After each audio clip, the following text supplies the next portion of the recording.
isn't it, Peter? 16, at least 16, that's the word of the day. $1 more will come in and $1 will go. And $1.10. Not increasingly. It's just a different way of getting them. Yeah. Okay, we're going. How are you doing? Yeah. So I'll give you a reminder about why we are discussing this. So if you cast your minds back to the 30th of August last year, which seems like a long time ago, it was a whole year. Yeah, that was like BC, AD, wasn't it? Yeah.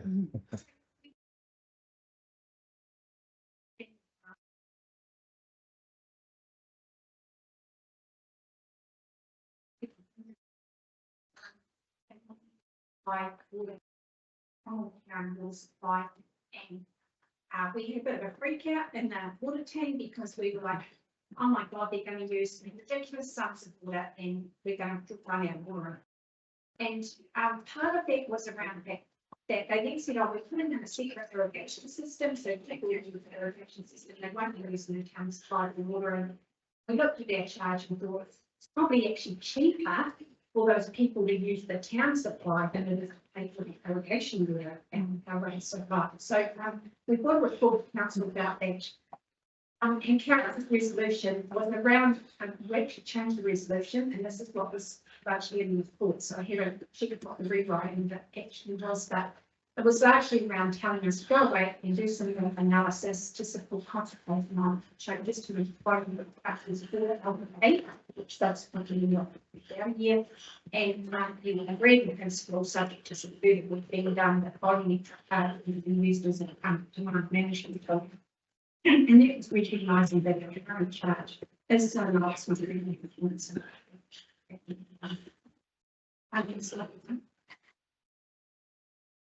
So just a quick history. We started installing meters in 2004 on development properties. And that was when community boards still had management governance of waters in their board areas and when community board were concerned about those valley properties using excessive amounts of water. We started doing them on all properties in the 2012 period. Volumetric charging needs in the 2030 financial year. With the reports that I've looked at, so anticipated an initial reduction of around 25%. We've actually achieved 30% in the first year. The charges were set by the different boards for each different township because they used to be all individually funded by the people in those townships. And so I think you had about 50 cents in Cromwell and I think was around the Cabby Roll. The little towns had the highest charges.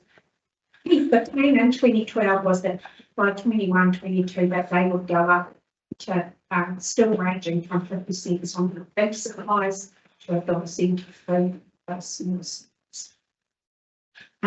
Harmonisation then happened in 2016-17 and then in 20 last year considered next slide. Now in the report August last year, I gave you a table of what the volumetric charges were across New Zealand for a range of councils that have been able to find their information. And as you can see that if we sort of start at the top, the UOC increases as you go down the page. And so these are based on those councils 23-24 charges. I haven't gone back and checked what they went up to this year. But we know that our volumetric charge went up really significantly last for this current year because of the increased cost of doing online district. So I've also shown what the volumetric charges are, so you can see the flip side of it is if you've got the high volumetric UOC, we have a low volumetric charge. And we probably really an outlier was Southern District, and we really need to be getting up to probably numbers of 60 mark to be comparable. It doesn't want to be at the low end now, probably across the Eastern Zealand. But around, up around the $3 mark, it's not uncommon. So, and I did a calculation on ultimately, when we looked at this last year, we weren't out of sync with what the charges were across the country if we took the median from. So just so I'm clear in my head, this is over and above the amount that you allocated, isn't it? Nobody's allocated an amount anymore. So that's all changed. Everything's going to be charged. So you can pay a UAC, which is basically the Yeah. connection charge, and then you pay every cubic meter for whatever you use. There's never been an allocation other than the likes of payroll and some of them have their own restrictions. Yeah. Next slide, one. So if we look at the trend in charges, you'll see sort of that, so we've taken up the Alexandra because obviously if you go back too far, you get in community board and territory, they're all different. You'll see Alex was heading up 2012-13. You put meters in and it drops down, then it heads back up again quite rapidly, really. Given that volumetric charge, people probably were getting used to what impact charge was and realising it wasn't as bad as they which is going to be in year one. And then for Alexandria residents, it dropped down again in 2016-17 when harmonisation came up. And then you can see that big jump that happened last year. And so it's up and down a little bit year to year, depending on what the budgets consider. Next slide. So our need for change is because we really need to start the rails of capital investment because it's going to hit out. We're going to have issues around debt levels and it's going to cost more to service. So that's one thing. And we really have growth demand happening really significantly in the water space for Cromwell, Clyde and Alexandra networks. So the pipes sizes and the number of pipes will need to increase to continue to deliver that quality of water moving around those networks if we don't have this under control. Our new resource consents for our water takes has lower limits. I'm going to show you around society in a minute. And they actually have demand management requirements in them now as well. So we have consents expiring in the next couple of years for Cromwell and Alexandra, Brentwood the year after, and Omakau in 2035. Now, in terms of the limits that we have the Cromwell and Alexandra apply, they probably won't be too precious around that because it's not an under pressure catchment, the clean catchment, but they will be very precious around what our limits are for and they will be expecting us to show that we are managing demand in urban areas and those locations. Increased electricity use and cost has spiraled, and that's been one of the costs. Slide that shows you there. We need to, with the costs going up so rapidly, and I know there's a lot of fallout and some suggestions about how people could manage that and impact that well, but if people really want to be able to manage what their costs are, increasing the volumetric charge and reducing the fixed charge enables them to have a little bit more control over their household costs because they can reduce their water use of that. Next slide. So if we look at inflation, we're looking at about 40% since the meters bill sort of returned. That would still only first on about 8% acute, so inflation alone is that issue. Next slide. So if you look at our electricity costs, this is why I say this is an issue. So there's two things that happened last year and this year that happened this year as well. So we hit the peak of the electricity we were allowed to take under our previous contract. And so when we put the new Lake Dunstan water supply treatment plant online, it had to be under the all the government rate, which was significantly higher than what we had previously been paying. And of course, these higher treatment facilities use a lot of electricity. So you're dealing double whammy with higher electricity use and higher electricity charges. So the solid lines where we're actually at, the dotted is where we were forecasting to be this year. It's actually dropped off next year because we've pushed this year's increase out a year because Cromwell probably might come online this financial year, or the impacts on for this financial year, but at least because projects are moving schedule, but they're going to continue going on. Right? And so in terms of the group impact, you'll know initially I bought in January, I bought a program to you that was worth $5 million over 10 years. I scaled that back to just under 28 million. The way I have scaled that back has been that there will be a volumetric charge change that will influence people's use of water, and will change their behaviour, and that we can push some of those growth projects out. So that light line at the top was where it was initially. I dropped down, so I pushed some of those projects out to the tail end of the 10 years and beyond. And so if we don't get the demand down, I don't have to put this back in because there's going to be a loss of water pressure in places like Bannockburn, parts of Tommy, parts of Logan. It's not going to be enough water again. Yeah, we don't move those projects.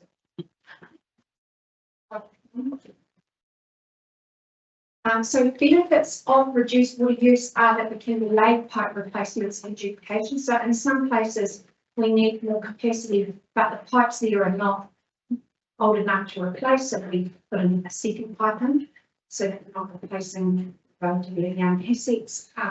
We can delay or reduce our reservoir capacity upgrades. So I did push a lot of the reservoir stuff out of the 10-year plan. That was another thing that I did to keep those costs down for this 10-year plan. We can reduce the number of membranes and UV bulbs that are required on the treatment plants and the time of which we have to bring in that additional capacity on them. Now they have a significant capital cost, those items. We can reduce and electricity costs associated as well. We can reduce the running time on our water pumps and also the life of the pumps, increase it. We can actually reduce our duration of our water notices and restrictions in places like RMKMAs being manually. So what happens is we will put reserve water notices in or reserve restrictions when there's a weather event, but in the middle of summer, people are still using water sometimes through those periods or irrigating that it's costing them a bit more money than might think it was. Right, that's us. We're the biggest irrigators in the district. Yeah, I'm going to show you. So, yeah, just that, yeah, so our electricity costs, obviously, our chemical consumption is higher when we're putting more water through the network. I get close to some consent breaches on peak days, and if we continue to reach those, we have obviously down the net. Yeah, we just get over and costs. So I think the benefit of a higher volumetric charge is it does place a more realistic value on the cost of treatment and delivering water to households. It's not about how much water is available necessarily. It's the use that's around the network. It actually really improves the economics of some of the really large non-global water users to get them off the track town supplies and onto their own borders. So we've had conversations in the past, both internally and externally, where people have said it's not worth it. It's cheaper for us to run that allocation of town supply. And this, you know, the Otago Polity Horticultural Block and it's one that runs a supply and uses large volumes of water. So there's one out where there's central wash, but you know, they don't need treated water for some of these activities. And in fact, the free capacity for growth within the network in households, lower costs, it better reflects that user pays philosophy. It reduces, you know, once again, we can make people can choose to reduce their household costs if they want to their water. There's actually no profit on this. We're not making a profit. We've got a cake, and all we're deciding is how we slice the cake up and share it around. It's who's going. The force is really around who pays and how much they pay. But we can make costs smaller overall too for big business. And then Yeah, I see that. Basically, at the high UAC and the low volumetric charge is really benefiting the large users, and it's penalising the low users. So Julie, with the change around, that's a suggestion at this stage. If we took a snapshot on one day, would that mean that with the lower UAC and the higher volumetric, would it be similar? I'm going to show you some pictures. Okay. Thank you. Slide one, next one, guys. So just to talk about who the large water users, where does the water go in the network? So actually only 8% of connections are using 43% of the, Which one? so that sort of puts it into a bit of context. So if you're trying to free up water for growth, there's some ability to do that. 60 properties or 60 connections, it's less than 1% of our connections are using 15%. So if you look at that graphic, it's across the board, it's chunked up into 100 units. So that's 100 cubic meters in a year. So you can see that there's actually a lot of people use between the median is 225 cubic meters a year, so that sits in the third bar across.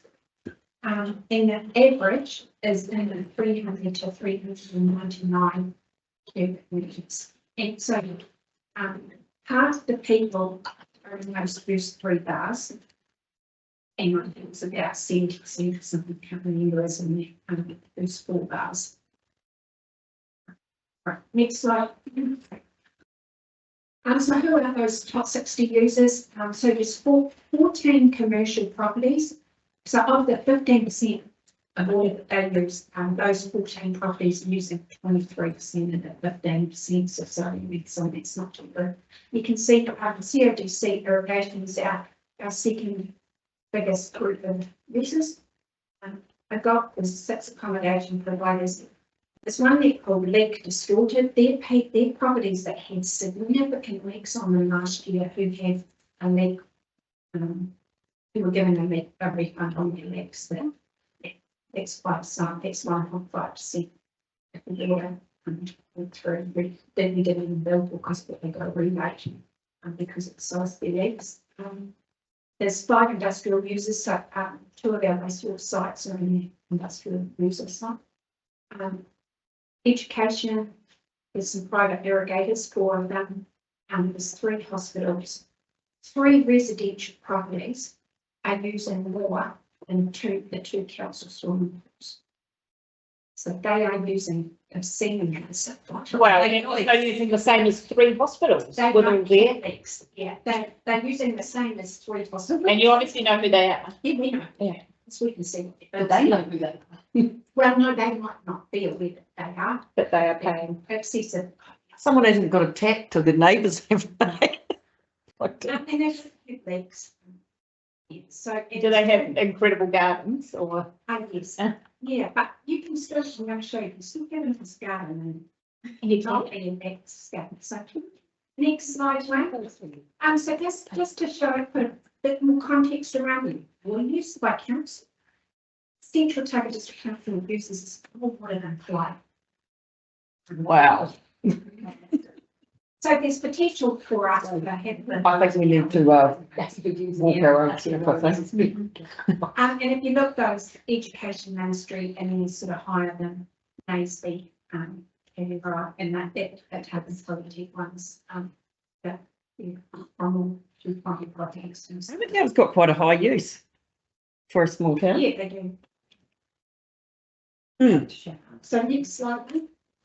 Actually.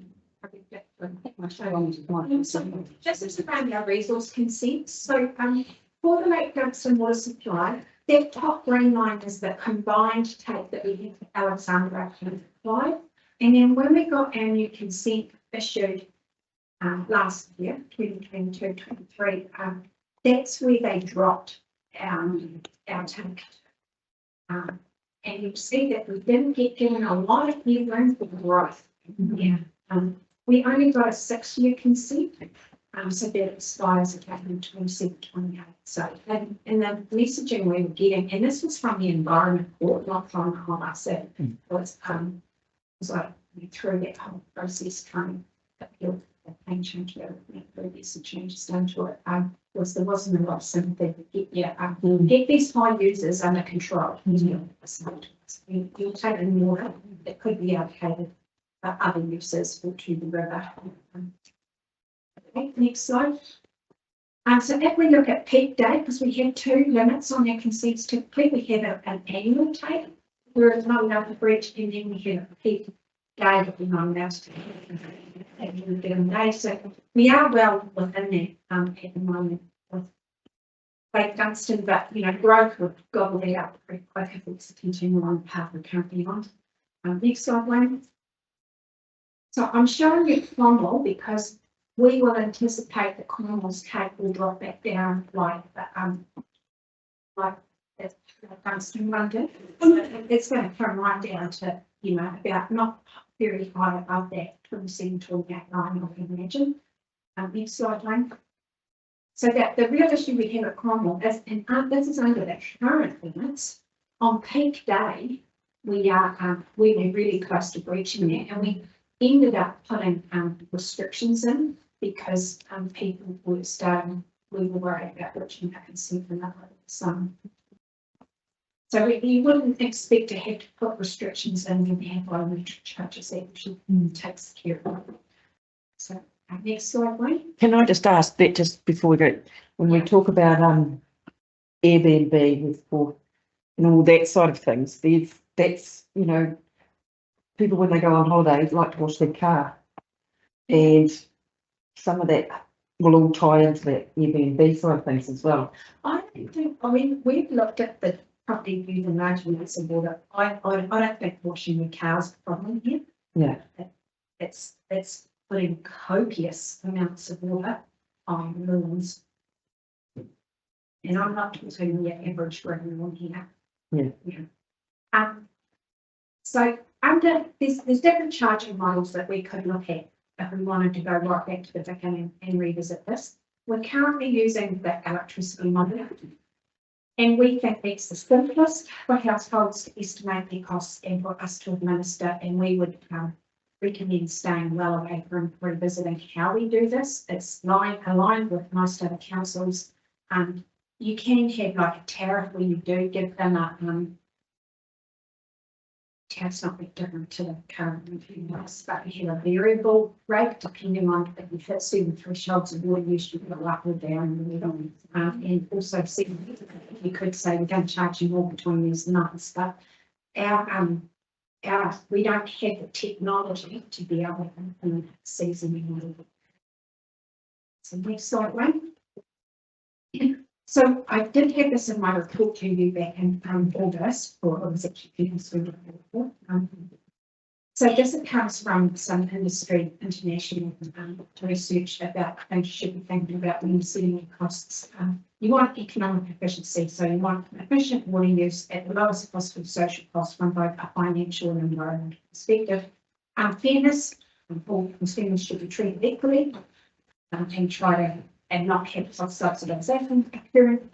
Social is that guaranteed provision of water rights. We've got to provide water to everyone, regardless of whether we're ability to pay. We need to take the there's a level of primary revenue. We've got to generate enough revenue to cover our costs, and that's why finance people like you are assessing, because they know what the incomes and each variable like the volume charge. Financial stability, we have to be able to manage the annual fluctuations that occur here. We have happens and things like that, and we need efficient workers. Next slide, Mike.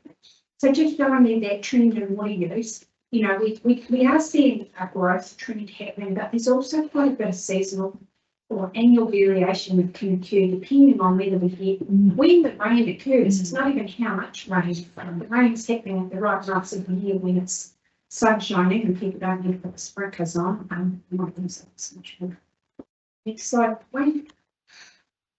So in terms of cost recovery and financial stability, this graph is actually overlaying the revenue gathered through the volumetric charge by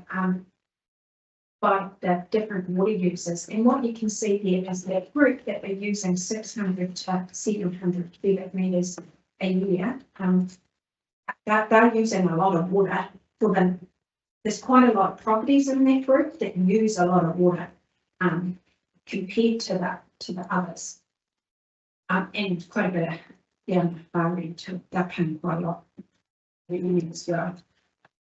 So next slide, please. So this is where I give you some comparisons. So these are actual properties that exist.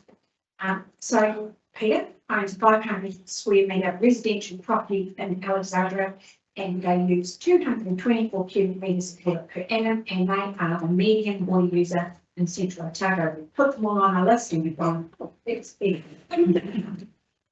So there's actually a lot of properties that sit around that point. You just everything on the list. So we've based it on a uniform annual charge of those different amounts starting at 60 cents. So what we've assumed is that once it goes up above 60 cents, there'll be a reduction in water volume use that people will reduce. Assume a 20% reduction, and you might find it actually reduces more or you sustain that reduction for longer at the higher charges than you do at the lower charges. Is that 20% for each of all? No, just once that you get when you get 20% reduction, or even one you chose. Yeah. And we've based it on what the revenue requirement would have been this year. So how would it have sliced and diced differently to this current year? So on 60 cents, that person's paid $890 a year. On $1.20, because the UAC drops down, they're actually only paying $1.87 more at $1.20. So that means half the properties would be paying the same amount if we doubled the volumetric charge. If we put it up to $1.80, they start to pay less because the UAC drops down. And at the moment, it sort of demonstrates as we go through this that they're probably paying more, which is offsetting the costs that we have, the revenue we have to raise for those higher bill users. Do you think, based on that, even if we looked at the $3.32, just as a random discussion, those high-end users will adjust their, as there is a, do you reckon they will? I've got some slides that right on this. So I suspect they will. Next slide, Wayne. Oh, somewhat. That's not like the average user, which and they won't be listening, but coincidentally is my parents' property. And they own a human squares that residential property, and they've got a beautiful garden and a glass house and a veggie garden, and they're retired, and they value their garden very highly, and they're prepared to pay a bit more for a bit of water because that's what's important to be in life. So their bill is $951. It goes up $100.20. It actually doesn't go up that much more if you put it on $1.80. A bit more, but not a lot more. And $2.30 they start to do, but that's back at the $1.20 mark. It's a Brown County UAC drops down. In $3.32 they'll start to do a bit of pain. But they'll have a brilliant market garden out the front, and so They don't start here. They have a lot of tomatoes. I was going to say you might not get as many tomatoes, June. they'll be right. So our next property, so we're calling this person Jack. Not Nigel. We could also put this person Neil. 3,000 square metre residential property in a formal supply. It's not a formal supply, right? And they've got the landscaping, and they do 650 cubic metres of water a year, which is in the middle of that peak in the graph that John. So they start to feel the pain a bit more of the increased charges. But what was really interesting when we looked at these, and we have done massive numbers of these, because this is starting to get, there's not so many in this group of people, But there's some really big variations that go up from here. So while most of the properties on that street are using a similar amount of water to Jack, one of the properties is actually using 3 times as much. And so given that others will actually have nice landscape properties, you've got to wonder why one has to use 3 times the amount of the others. And then What are they growing inside the house, Julie? So on another street in Cromwell, with similar size sections, and this is actually in that bit between the highway and the lake. The water used on that street is probably around 2,500 cubic metres a day, and there's one property on that street is 3,300 cubic metres, not a day per year. So you know, if you think going from 225 the onwards of person, yeah, a medium to 325 a nice residential, section with a decent sized little garden and not sprinkling on water, to a bigger section, so they're going to use a bit more water. And to be honest, these people are probably prepared to pay that. But then you start getting up to some of these almost really quite obscene amounts of excessive water use, I would say. And that's taking away capacity in the network of the homes. So the next slide. So what we're proposing is that this is a consultation document. We do retain the uniform annual charge, that it's not just a 0 for the UAC and that biometric charge, but that final biometric charge will be set depending on which biometric charge you set, because we're trying to achieve a total amount of income, not make more income than what we need. So $1.80 a cube go out. So I'm either $1.80 a cube or $2.30 a cube. That would be the 2 options. And I think alongside that, highlighting what the uniform charge would be, because as you say, that's the ability for households to control their. So bearing in mind the numbers I've given you today are based on this year's costs. Next year's costs, of course, will be different today. And that we actually model that based on an assumption of getting a 20% overall drop in use, because you have to look at this is how much water we're going to be supplying at that rate. But if people use less, then we'll get less revenue coming in, so we can manage that revenue risk as well. Is 20% a reasonable reduction for your average household with 2 parents and 3 kids? So I don't know. Is that doable? Oh, look, I don't know, but if it's 10%, we'll still get the revenue coming, and you might use that revenue to pay off some of your deficit in the water. And we don't exactly have a lot of money in the bank. But you might adjust it the following year. You might adjust the UAC the following year, depending on what revenue is in the market. So Julie, what I'm seeing with that is that there's not a huge amount of difference, but what we're doing is moving towards a more user pays.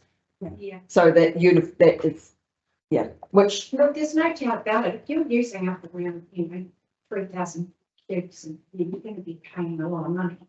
And that's if you're right, that's their prerogative, isn't it? Yeah. So it is going to affect us internally, because obviously that helps. We need to know that. So what kind of the really big users, they're going to look at saying, actually, it actually makes sense to put a bore down or to get a take from the river to irrigate their horticulture town.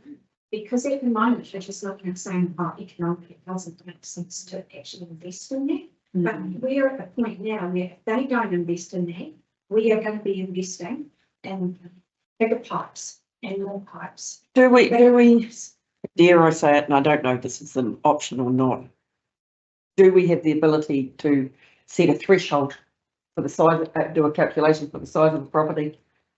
I think it's going to be really complicated. Is there information that could be going out though that says if you've got a 500 square metre property with a garden and you want to keep your lawn green, your water use should probably be around X, just so people can have an idea of where they sit? I think we would want to be doing a bit of Education. education, around this. If we worry about the deficit and want to incorporate reducing it by a little, you could just take the model assumption of 30% of that fully time. Oh, yeah. And build a bit more safety in it. Either way, we probably generated more revenue than we're spending, so So that's- you did that number of different ways, can't you? But that's the objective, to reduce the deficit as part of it. Yeah, you could. So you don't find the model of 30% and all of a sudden you've got it wrong. Yeah. And that's why I'm kind of saying, well, that's what my, it's open for discussion, you know, we think like we need to, cautious with 20%, shouldn't we? Yeah, it's when you're talking about, like education. Can't we see that we just don't Yeah, we do, yes. So, I mean, that in itself is pointing out that you are a high user. Well, and I guess if you're putting 4,000 cubic metres of water on your lawn each day, but you're looking around your neighbours and going, oh, I'm guessing we're all high users, not thinking, Yeah, well, actually they're doing it for a fraction. but You might not often realise. a way of actually finding out that you've got a leak. Look, Tauranga has some really good information on their website, and they've shown that if you've got a property of this size, even the makeup of the household, this is the typical water consumption for a household in this. So people can actually look at their bills and go, oh, I should be seeing around here, do some things to reduce that water consumption. But it was interesting, even looking at the polls, this is said about the dentist now, which is for March. She identified that the common cold will use this one for 5 years, which there, you know, so I don't know what's changed there, but we did say there's something we need to watch over that. Drinking water. You know, people put in different shower heads on their properties and timers on the sprinklers that they might. So if you look at CODC, Yeah. How much of now it's started to do exactly that, start looking at the delivery systems and the time So, Lots of stuff. We're doing a lot of that now and have been doing for some years. yeah, that's right. And we do need to look at, you know, boards and things too made, so that needs to be capitalised through.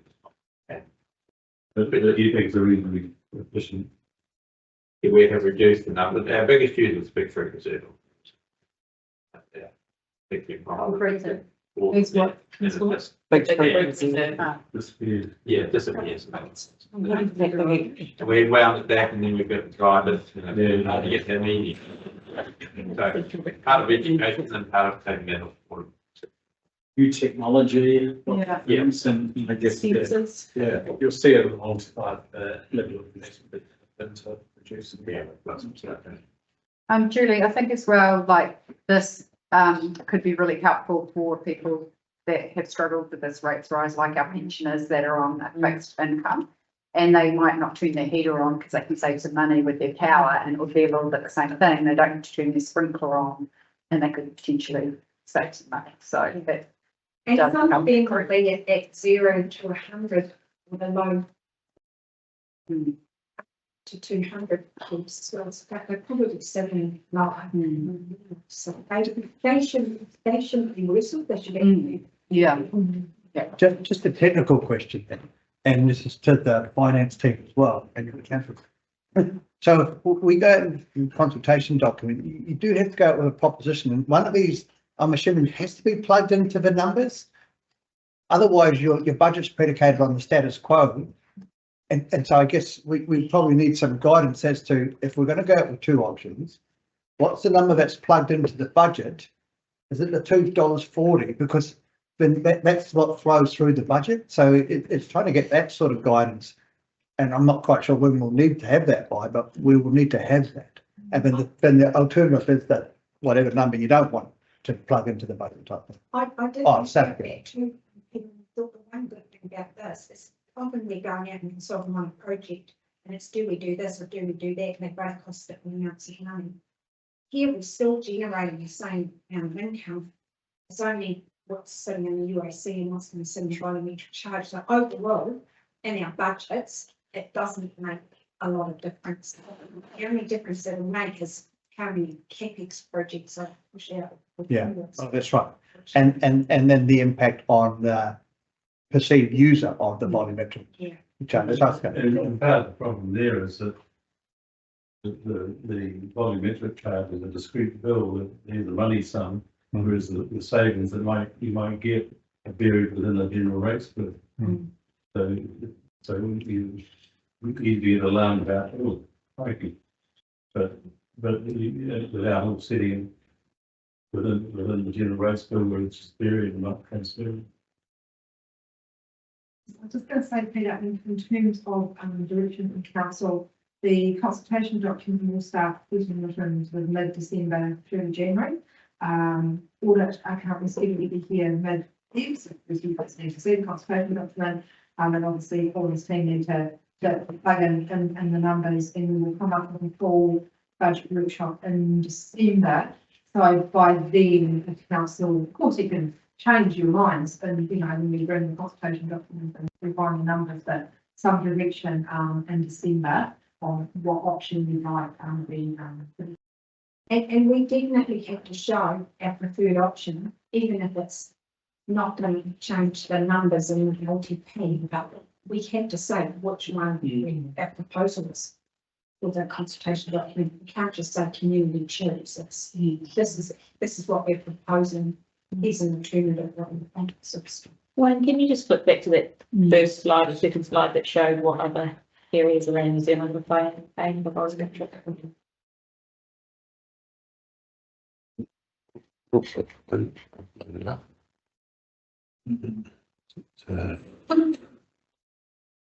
Like initially. This one.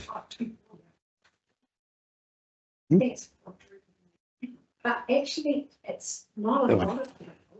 Certainly some people get a lot financially impacted by the type of It's still quite low compared to Yeah. lots of others, and that's where you start seeing a significant drop in that uniform charge. It's too high in people, severe increase. And I wouldn't think so on residential property because most people mow the lawns. It's only when you've got high grass that's deep that you get a fire distribution. There's fire risks everywhere when it's dead grass. I've seen it go across dirt, run across dirt, but But most of it is Most of it, residential because it's on town supply, so it's Yeah. not that same risk as you'd have rurally. Most of the risk is going to come from inside people's houses anyway. 20,000 litre tank in. yeah.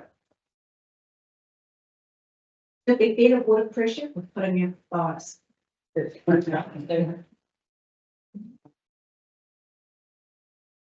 Okay, yes, so, what? Feedback, and no decisions, just feedback. That's what we're going to put this up number. $1.80 and $2.40, but it could be anything between, and $1.99 where sounds a bit cheap. Or can we not do 99? Please make it a round number. $2 a litre. I'm thinking, I agree with what Sally was saying before. You've got a big section of our community that would really be quite happy to have the fixed charge, which comes through in their rates has been quite a lot less. And, generally speaking, older people are, our elderly ratepayers are quite conservative how they use water.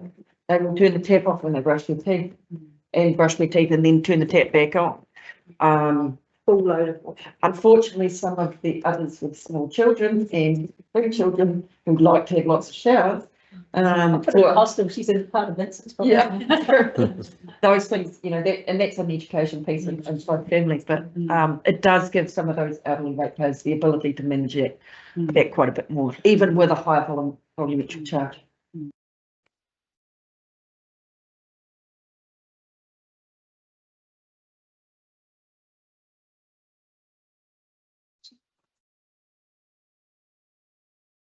Yep.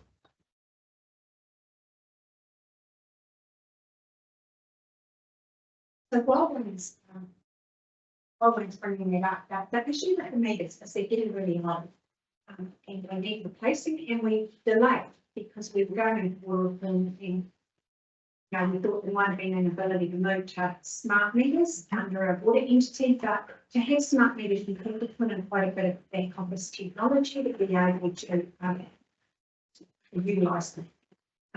But the kind of meters that you can go online or you can look on your phone and see what improvements are, that requires the Internet of Things being available in the community. So in water care at the moment, they're just been rolling on some meters. It hasn't gone smoothly.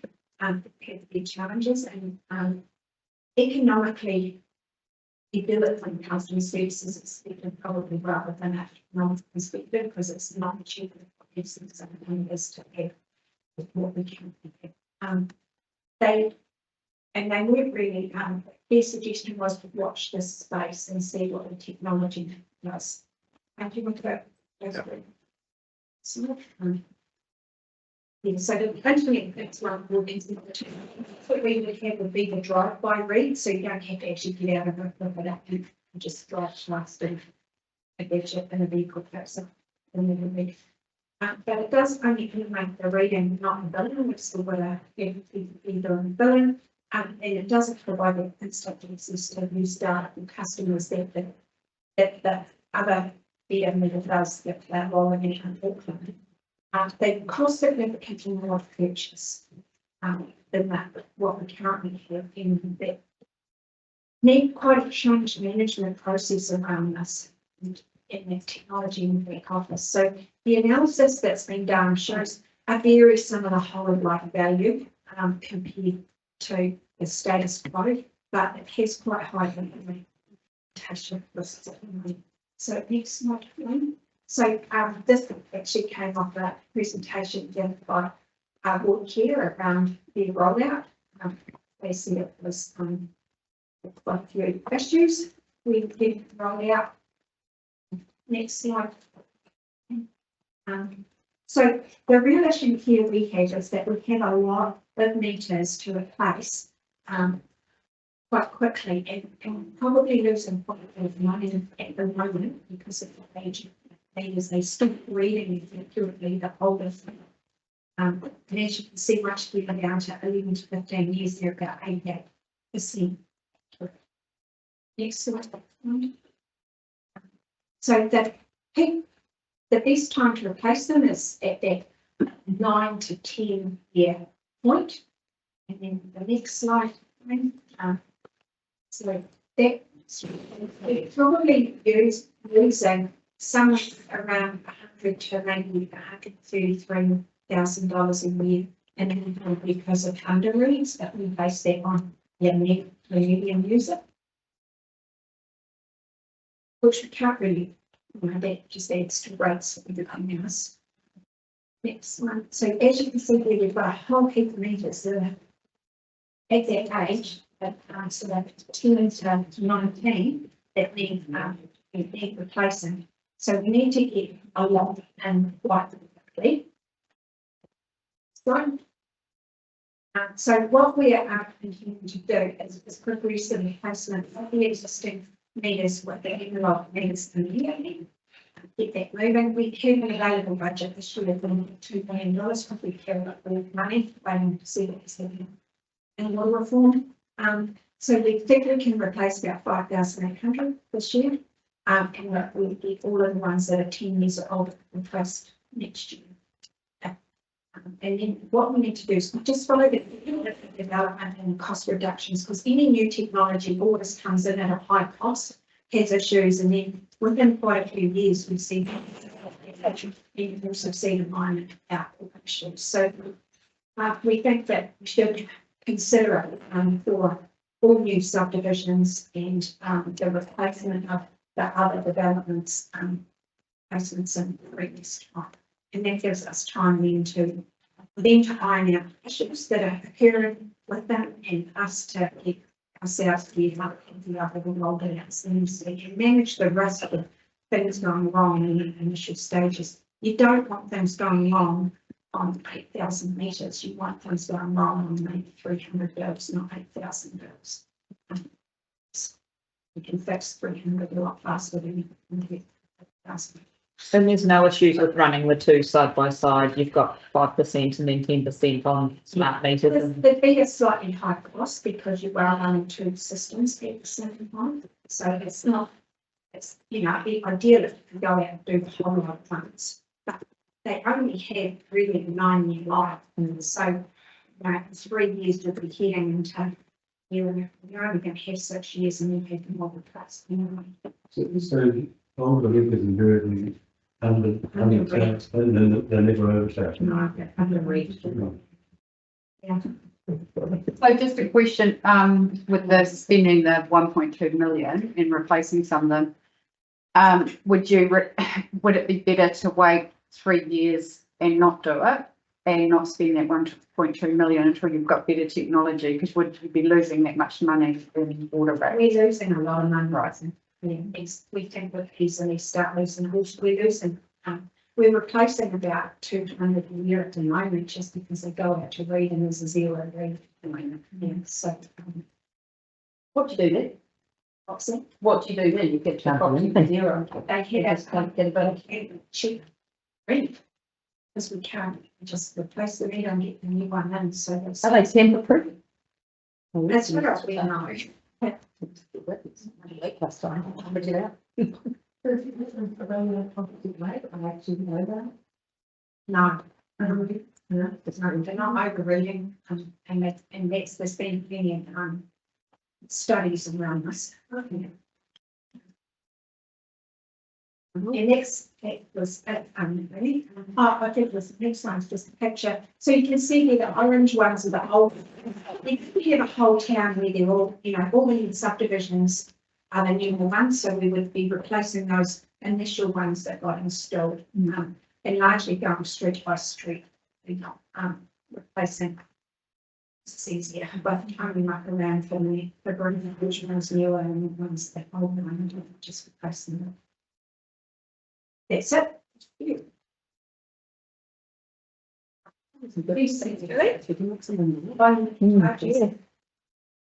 So Tom's going to come up. Because Tom's been doing that part of the time of medicine policy, but I thought I'd just do a quick whiteboard about what the issue is that Paul referred to earlier. And I haven't done a presentation, so I use the whiteboard to show you how we do this. So at the assume we have a project, a capital project, and we estimate it's going to cost $1 million.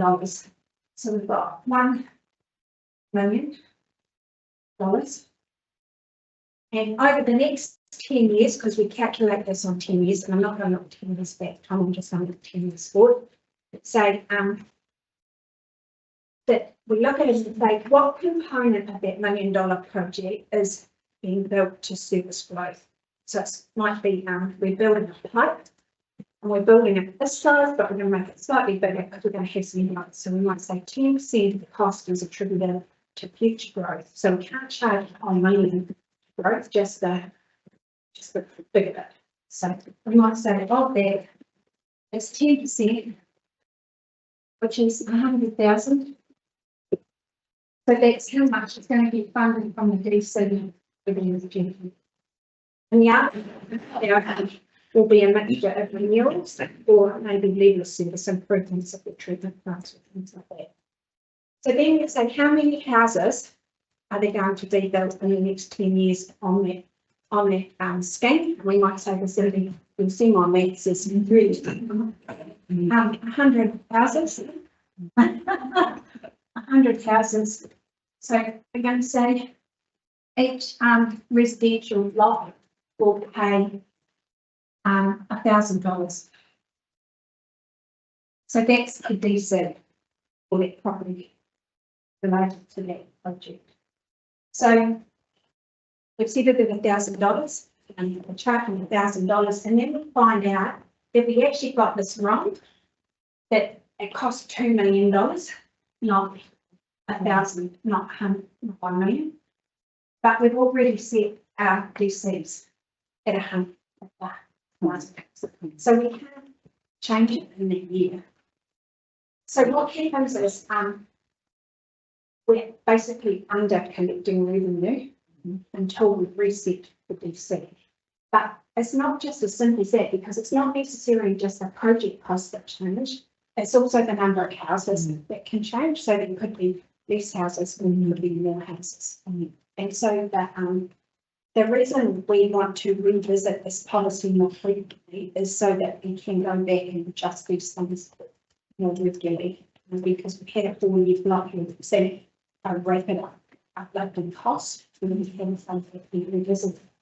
But at the same time, it might not be as bad as we think it was, because we might have actually had 150 houses, not 100 houses. So it's not necessarily as bad as that, just the whole amount being lost. And the other thing is, in that period of time, there's actually some projects that we may have growth funded that we did through government stimulus funded.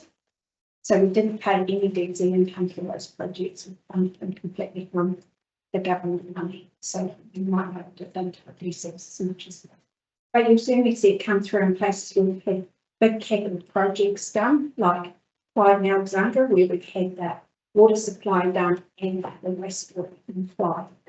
So you see when Tom shows some numbers on that, but it's a bit of a re-evaluated process. So I sit in the office with Chantal and maybe one of the other guys, and I'll go, oh, what do you reckon? 10%, 15%, 17%. So we come up with a number. It's not a scientific exercise. And then we give the numbers to Tom, and Tom says this is what it's going to mean for DCs, what is supplies. We might look at own account, and I've been using own account as an example before I saw Tom's draft numbers, thinking because there's a water supply upgrade that's about $12 million in the next 10 years, and also the wastewater upgrade. And so because they're big projects, if we've got too much percentage on those for growth, the DCs will be massive. So there could be, we'll go back and we'll say, probably have overestimated that, but it's not going to be that much assigned to growth, or there's too much risk in carrying that much expectation around revenue from growth. We need to be more realistic. If there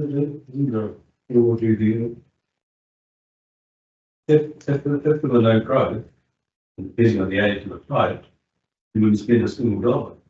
You would, if you're renewing it, and some of these will be, we're renewing the pipe anyway, because we have to renew the pipe, or we have to renew the water treatment plant. Depending on the age of the pipe. Yeah. So it's just something you do, sort of something to model on the age of the. Yeah, we do. We do. That's part of our assessment. So for the water treatment upgrades, or the wastewater ones is an easy one at the moment. We might have a project and it's $25 million, but the existing assets only worth $2 million. So we can only put $2 million to renewals, and then we have to say there's a bit of capacity increase that's being built into this for growth, but most of it's actually a level of service improvement, which is going to be. So that's back on. Yeah, perspective. So for every single capital project, there's a level of service, a renewal, and a growth component. And for all of it, sometimes we might set growth at 0 because it's a straight renewal. We're not making anything any bigger. It's just replacing the same with exactly the same. And some things we might say it's 100% growth. We're building a pipe to service an area where we've never had a pipe before, but those properties are now added into the networks. That's great. And Tom and I usually have a bit of debate around this because I put them in at 100% growth, and Tom will go, "Oh, Julie, you can't do that." Yeah. So Fun. that's So I was going to do a 101 as well, but I might run through that quite quickly. Yeah. Julie's start there. Can you get me to? Yeah. If we skip through, I did put an agenda to the discussion. So I just want to set the objectives, do a 101 quickly with you, and then look at the draft charges for 3 waters. So the only ones we calculated except for 2 waters.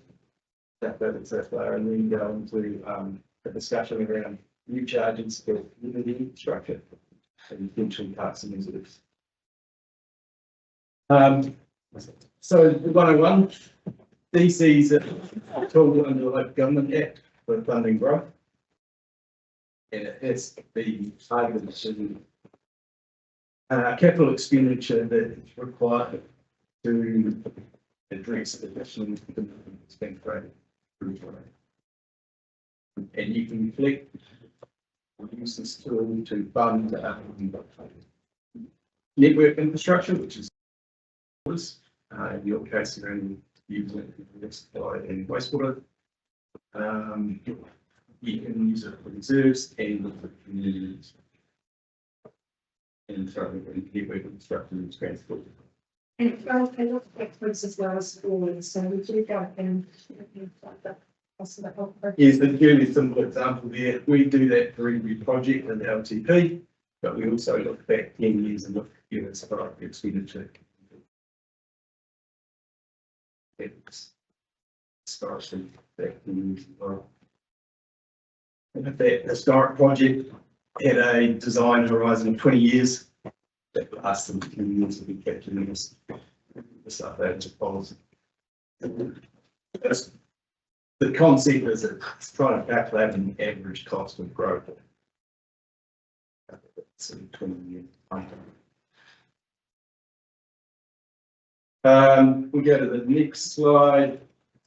This is just a bit of a schematic and build on what Julie was talking about. But you know, when you're building a big reservoir, there might be a future provision and read there with the growth, and that's the portion that we're trying.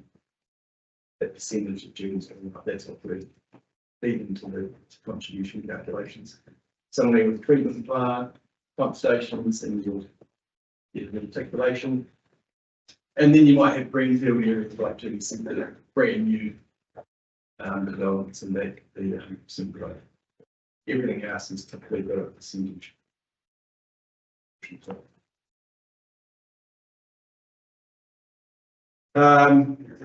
This is just the next slide is just explaining that you can have larger flights, it works with additional capacity, and in the transport space, like wide roads and deeper pavements, etc. That will hopefully helping you deal with that additional demand. In the community infrastructure space, which is a new one for you, it might be larger halls like you putting in new pools and facilities or driving breakfast and pools with toilets. And that's the sort of stuff we're trying to capture for community infrastructure charge. Next slide. So it's an additional funding stream. It's the idea of it. It's sort of put in place to deal with some of the issues that financial contributions to the RMA with getting. It's a process. The idea of DCs. It helps to reduce your rates and debt and targets are charged towards those that correct action to go. There is a lot of focus on trying to target that additional demand. And you may also include debt service costs. So going into debt, we can factor the interest costs into the calculations. So can you factor in debt facility on the account? Yeah, so if you've got internal borrowing, it's perfectly calculated. This is just trying to visualize that funding without DCs, you're relying on rates, subsidies, debt. Only some of you introduced development contribution tries to reduce the rates burden really. It's not really growing in the pie as such, it's just trying to reduce the burden on rates. So that was my quick 101. These are the first draft charges hit against the current ones. So just looking at water supply and wastewater, current charges first, and I've highlighted Omaka there because you can see our first draft and through quite a township. So that's where Julie and I sit down and look at our growth percentages and I'd say that 10% might be a bit high. So yeah, these are very, yeah, it's far off the price, so just to give you a feel, but there is generally an uplift across the board.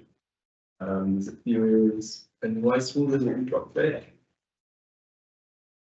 Yeah, and so we will go back once we see the numbers and have another look, and just say, have we got those percentages about right, you know, should they be a bit higher or a bit lower? And the other thing is, I think, the other thing just to be aware about, like, if you look at somewhere like Petiola, and to be fair, it's probably only got a couple of houses expected to be built there, but you don't want to have too much. You've got to be realistic about how much income you're probably going to get, because you don't want to be overestimating how much income is going to be coming in from some of these townships, because otherwise you're going to end up with those deficits. How do we end up in a position where the likes of Ranfurly, Roxburgh and AP would potentially decrease for wastewater contributions? It depends what capital projects are programmed there. And so part of this could be around the fact in the last LTP that the water upgrades in the proposal would have been more expensive than the ones that we've currently got in, because we've scaled everything back. But we might just go back and have another rethink about whether we've got right located growth. And DCs are predicated on catchments, aren't they? Yes. And so I don't know if you've got the map of that, but you can't use the DC of Naseby to pay for the Omakau, I'm assuming, No. because it's all, you know, so it's not like districtisation in that regard.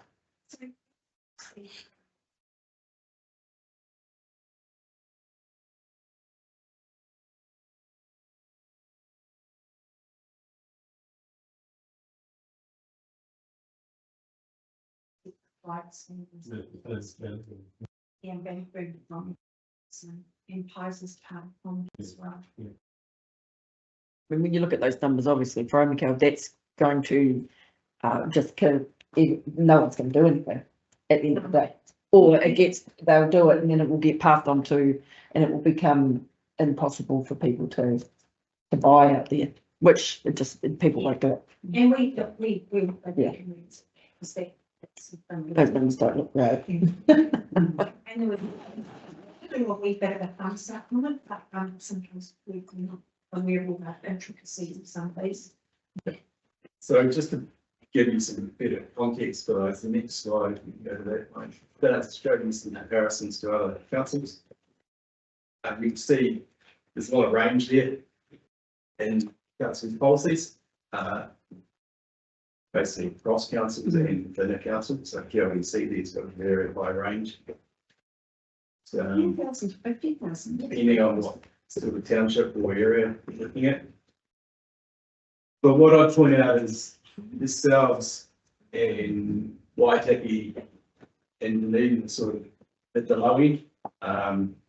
The little asterisks beside yourself in Waitaki is because you're not collecting that full brief of contributions, you're only collecting water, wastewater, probably, and with reserve financial contribution, not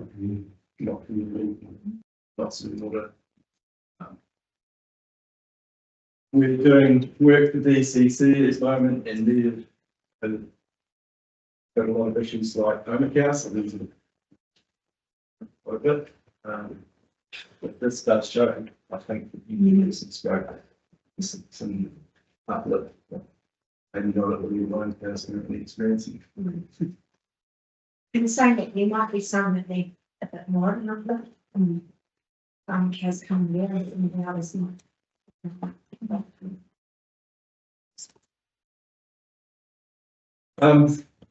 So yeah, keen to discuss now about these new potential charges. So the first one's in community infrastructure. This has quite a broad definitions. But you see that it's about land and development assets and land owned by the territorial authority by public entities. That public amenity is quite a broad definition. And if we go to the next slide, they have tweaked that definition in the past from the Local Government Act. In 2014, they narrowed it to just focus on communities and that's since been enacted, so you now have the definitions, you have that ability to be wider than that, but you wanted to be conservative, you could narrow it to those areas. But our current thoughts and approach is that it's set wide, do an assessment on that and see if that contribution falls out. Calculations and assess. No, I guess, like this is the cost that goes on the development at 20%. So for places like Holland, I don't think the DC is going to change the development happening there. You know, it's like it's too high, but and the it's just going to be too high. I think there are $1,000 in Queenstown because that's how much people in things. So it's the places between things and the ability to be it makes them really have a great thank you. So can I just ask a question on that? I'm not sure I quite get this, but with the community infrastructure, you're saying like, let's use the Memorial Hall. Is that going to be something that council has to pay the council? That's not what we're talking about. You, the development, pay a development contribution towards the cost. I understand. Yeah, Yeah. but for council initiated projects, there's none of that, obviously. Well, all the projects council initiated. So our projects that the developers have some money because the community's growing that much, you now need a bigger hall that has more functionality. So You need to pay. If we pay on our resource consent for something, we pay development contributions to as a ourselves. developer, you will pay for DC. That's appropriate because you're generating revenue. You're not in it for the fun of it, are you? It's not a social service you're doing when you're there to generate revenue for yourselves to spend on other things. Yeah, so it's just transferring money to another bank account. Yep. That's what I'd you like do. to touch on that in the next council. Yeah. So if you decide do you want to pursue a constitution, there's some key decisions that to work through. And the first one, actually, sorry, if we go back to we go to the next slide. Back in 2021, we did have this debate. Council at the time about introducing it in from the 2021. These were some draft numbers that we put together. So thinking about the Cromwell Master Plan, there was roughly $50 million of CapEx. We might be able to justify 26% of that being growth driven. And we might try and recover about 2 million of that in the first 10 years. If we had flooding in New Zealand and Cromwell at that time, you know, geez, quick helps, it's that from down the ground. More recently, when we did the modelling for the Cromwell Memorial Hall, we did assume community infrastructure theses would be in place, and that would bring in some revenue, and that modelling is assuming about charge of $1,500.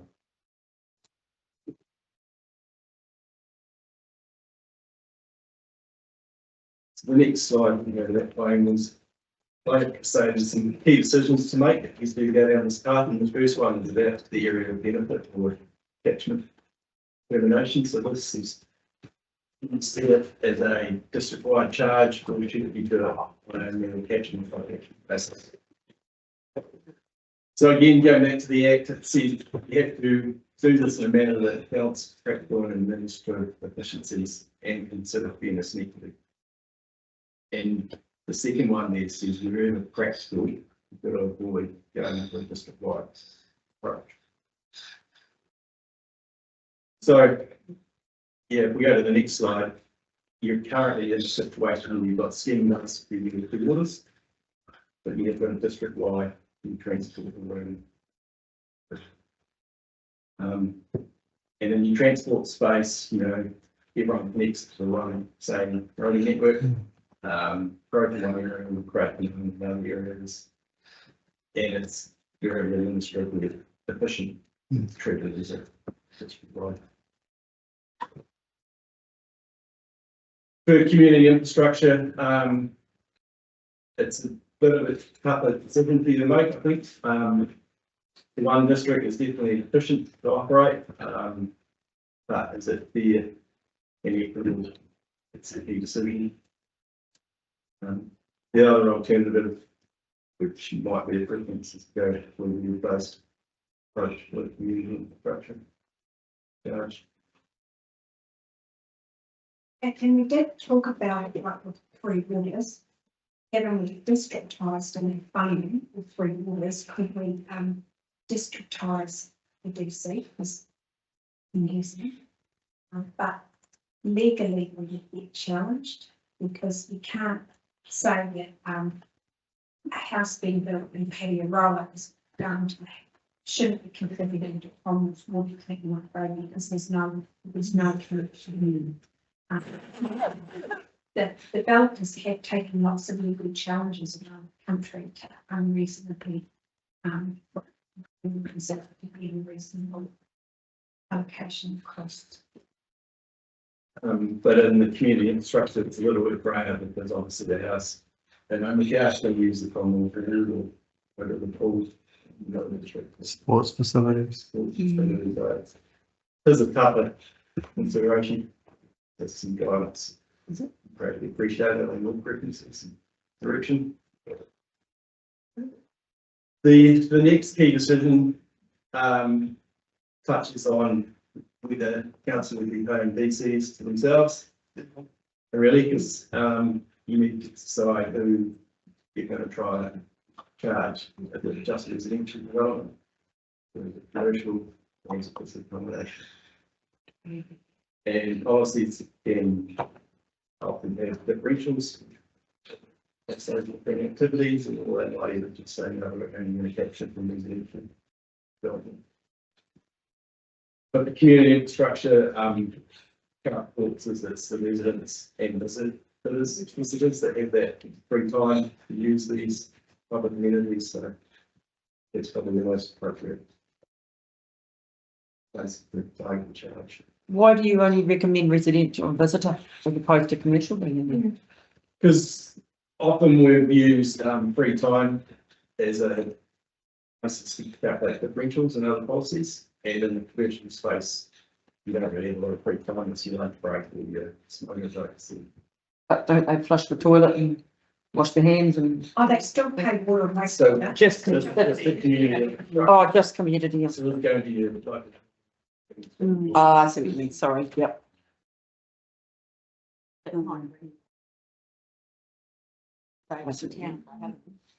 Yeah, businesses could still benefit.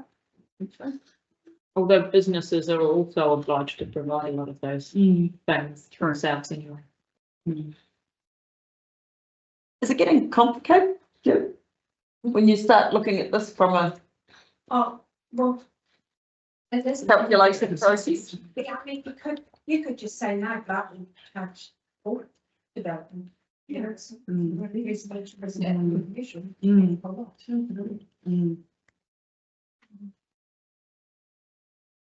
We don't have huge amounts of commercial. It potentially is going to be in problem though, isn't it? We can have a voting process, but it's very clear when calculating a DC if it is residential, commercial, or visitor.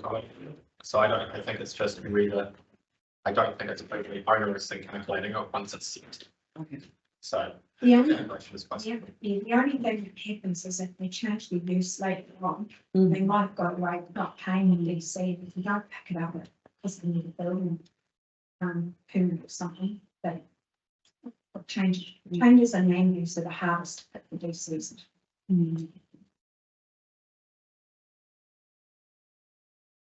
So that was the end of the community infrastructure presentation. Any questions? Out of interest, when do we need the guidance by? Well, it needs to go into the LTP, this policy, so we, it'll go into the policy and you'll get that to confirm approach to go out for consultation. What's helpful though, is if you think, if you've got strong views now, that you share those views, so that when we put the policy out to you before your approval, we're more aligned with what we're doing. We don't want to be changing Can it. you go back a couple of slides then? And I mean, you might, I don't know if there's an ability to get a sense check now, where councillor's thoughts are. What I would say is if you're not putting these costs on developers, you're putting them on ratepayers. I think we've looked a lot over the last 12 months at how we can diversify our income streams, and here's something presented to us that's not a burden on ratepayers. This was I do with that. And I also think that the more people that come to the district and with these new developments, then of course we do need new facilities. So it's not the people that are here now that are creating that need, it's the growth that's creating it. I can also imagine if we have them from the Bible, so that we can really, but they should be. If Stu was sitting beside me, you can imagine what he would absolutely support, that charge more. Yeah, 100%. In fact, he actually even got on the phone and said, if they're talking about it, make sure you put that, so that I hear that. So that's Stu in my ear saying, so that's his contribution towards that. I don't think he's. All right, so sort of summing that up, one district. Yeah. Charge them all. Yeah. We kind of districtise everything. Yeah. Charge everything, like we're going completely back on what we've just said is the appropriate model. So that's not really, that's not tenable. What's it? So we can't go and districtise all of those things and then say, oh, but we'll keep you. Yeah, Contribution Just seems like it makes no sense. That's the most of the rest of it. To start excluding the patio over this world. yeah. And that's all it makes it. And that'll still, water and wastewater will still remain separate, won't it? Yeah. This is just for the community. Much as I'd love Yeah. to districtise that too, you can. Well, if you can, you should use it. Well, if we can skip forward, we're going towards parks and reserves. It's a great background. Yeah. Great. So parks and reserves, again, you can use DCs as your pool. You're currently using client contributions through the RMA. But you can use DCs, and it's listed here around community or recreational facilities such as the use of the reserve, the provision or improvement of facilities, purchase of land, and leading part of other bodies that are doing something in the reserve space. The next slide is the current FCs. How it's set up. So these were put in place to contribute towards the provision and or enhancement of open space recreation and reserves. So very similar purpose. And they currently live in subdivision or land use resorts consents. And surprisingly, all the erection of new dwellings in those subdivisions right. Look at it. Actually happens in practice, but it's surprised to see that. If you want me to stress that these are very low and doesn't have them achieve much. And it's very capable of exploring other opportunities. So we've done some very quick looking at the DC's approach. And the next slide does though put some limitations on going down the DC approach. It's got some maximums in the legislation. So you can't exceed 75% of the value of additional lots created by a subdivision, or you can't collect more than 20 square metres of land for each additional allotment.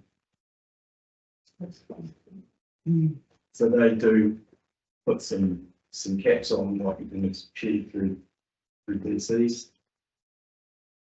We go to the next slide. So do we know what the present DCs related to that note? No. No, I haven't done that. So it must be fine. That's for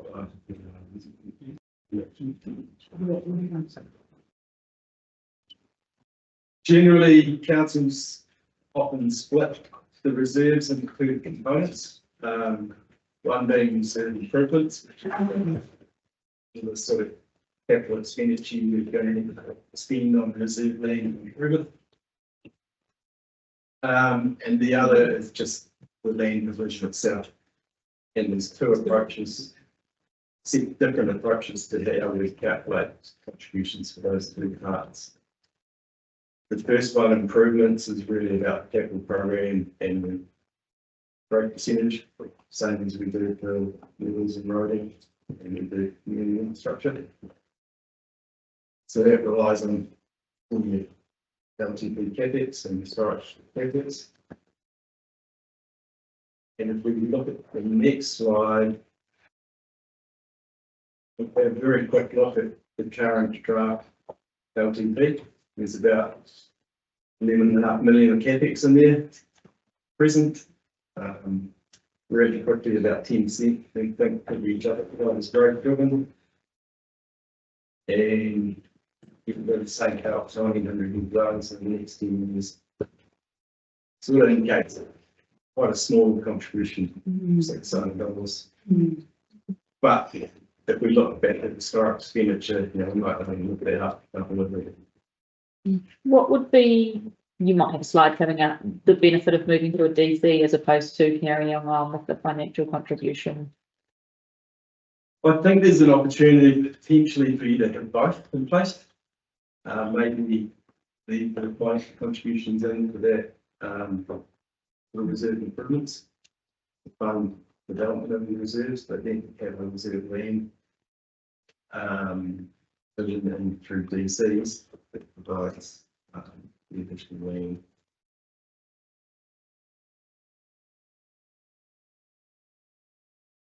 Just to be clear, the 10-year capital program is, I guess, probably pared back.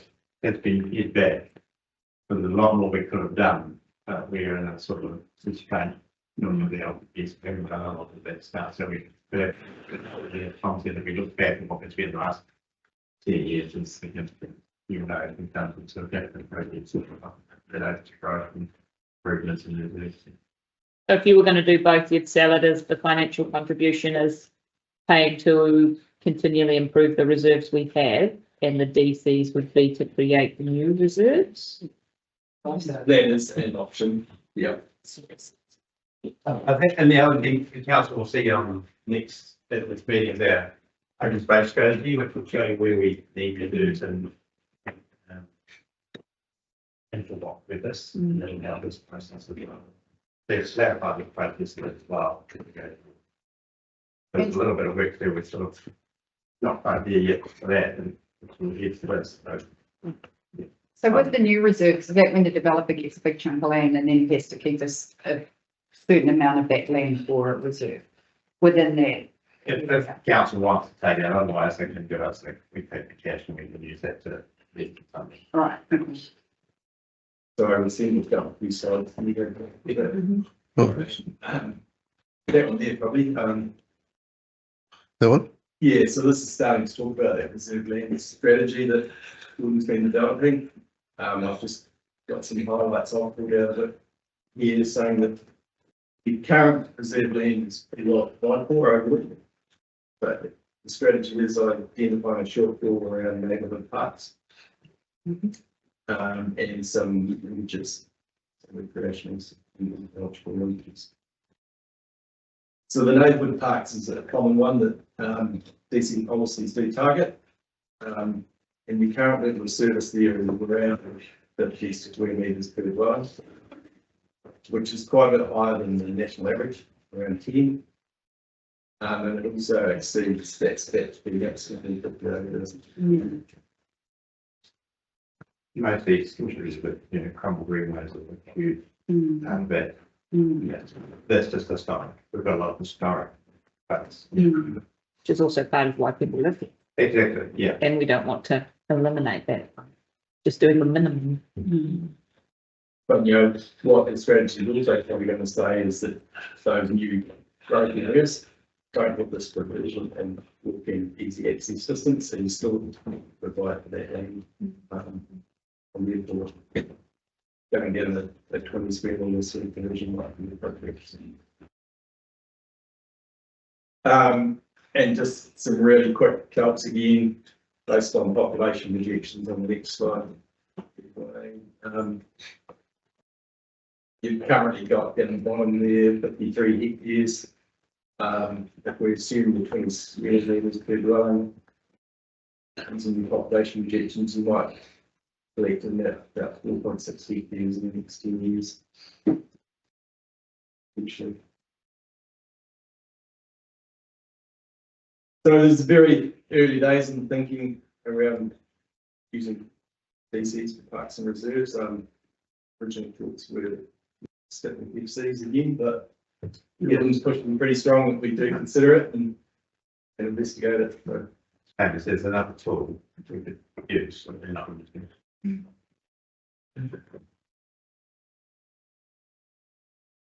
think that looks pretty awesome. 20, what is that currently 20 meters squared per resident of park space? Some people live in 20 square meter apartments. The usable size of that. It's just what you know, individual ones in the time. No, like not sports fields. Ideally not, but more of us But might. there's not sports fields or gardens or there's Neighbourhood parks. essentially playing what we call. I guess a key question for me is being able to achieve that high 50 square meters per dwelling historically through the residence consent process. Are you going to limit yourself to these cities to just let them clean? You're gonna have enough doors. Yeah. But you can, but if you go down that path, then you can't sue contributions either for that particular. I think there is an opportunity to use one for the improvements and one for That's the right. vision. And QLUC, I know when they started, they had both in place and used the financial contributions as a fallback. Seems a challenge. Yeah, a challenge.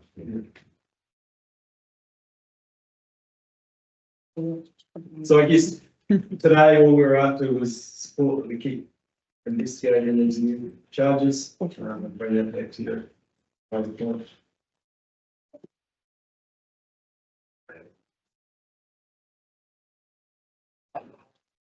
Is it right? Don't want to limit ourselves.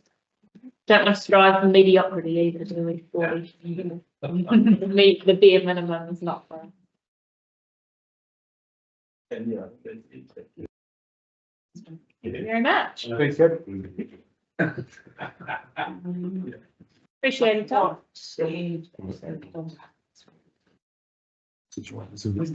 Is that right? This is right.